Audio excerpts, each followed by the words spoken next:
Dobrodošli na YouTube kanal Pečat života.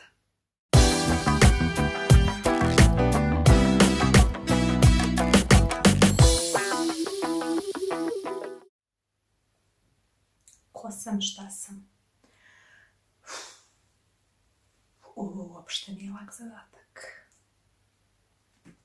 Ponekad na ovako jednostavna pitanja nije uopšte lako dati odgovor.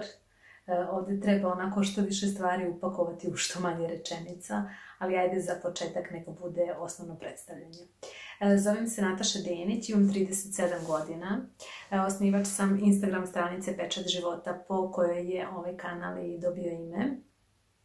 Oni koji me prate na Instagramu znaju da je glavna tema moje stranice recepti i priče iz ličnog iskustva, pa pokušat ću da kroz ova videa uobličim cijelu tu priču i na najbolji mogući način vam približim i dočaram sve o čemu tamo govorim.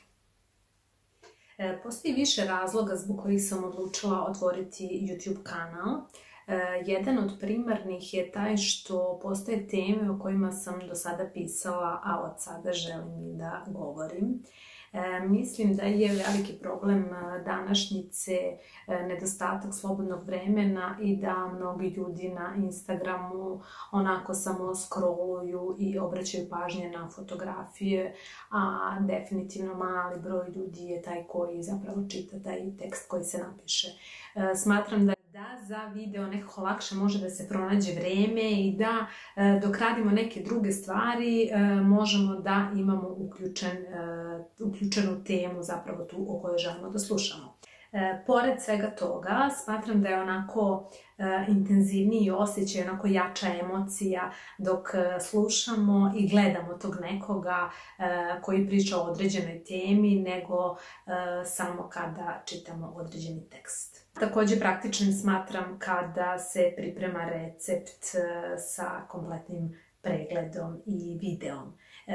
Isto je drugačije kada se pročita kako se priprema recept i kada se prikaže kako se priprema recept, tako da nadam se da će vam ovo itekako služiti. Na ovom kanalu bit će definitivno mnogo recepata kao i priča iz ličnog iskustva o kojima sam, kao što sam rekla, do sada samo pisala. Pokušat ću da na najbolji mogući način prenesem što bolje svoje mišljenje o temi o kojoj ću govoriti i da prenesem svoje emocije vezane za temu. Potrudit ću se da vam sadržaj s ovog profila bude pre svega zabavan, koristan i edukativan. Ukoliko vam se ovaj video dopao, lajkujte ga. Ukoliko želite da pratite i naredne objave, pretplatite se na kanal da ne propustite sljedeće. Hvala vam što ste tu i iskreno mislila sam da će ovo snimanje biti jednostavnije.